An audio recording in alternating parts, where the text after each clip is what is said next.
In this church, William Shakespeare, England's greatest poet and playwright, was buried, and it was here also that as a baby he was brought to be baptized.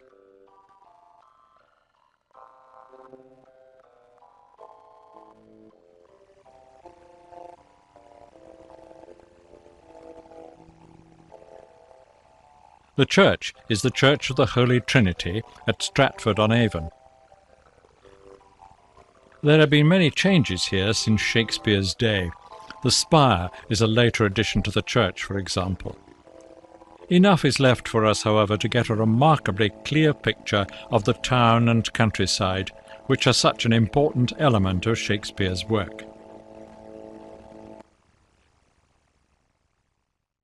Stratford lies about 100 miles northwest of London in the county of Warwickshire. It sits on the north side of the River Avon, and in Shakespeare's time there were probably about 200 houses. It lies directly on the route from the northwest to London. He was born here. It is a typical house of middle 16th century England, in what is called the Tudor style, a framework of timbers with the spaces between filled with a mixture of stones, clay, sticks, and even horsehair to hold it together.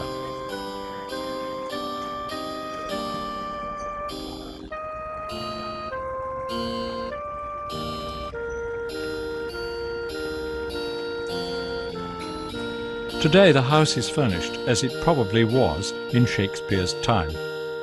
The furniture is heavy carved oak, such as a successful craftsman could afford. Shakespeare's father was a glover, and gloves in the 16th century could be quite elaborate and expensive.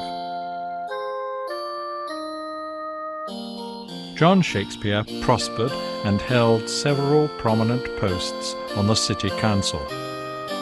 Life in this kitchen must have been quite comfortable. Though of the 8 children born here, 3 died as infants, and only one, Shakespeare's sister Joan, lived to old age.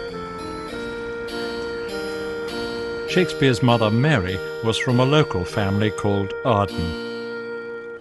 Their house, in a good state of preservation, shows clearly the irregular timbered framework, and of course its size suggests the Ardens were quite well off. The house is in Wimcote, 3 miles northwest of Stratford, and in fact the Ardens were an old family of good reputation. Mary herself inherited a small farm.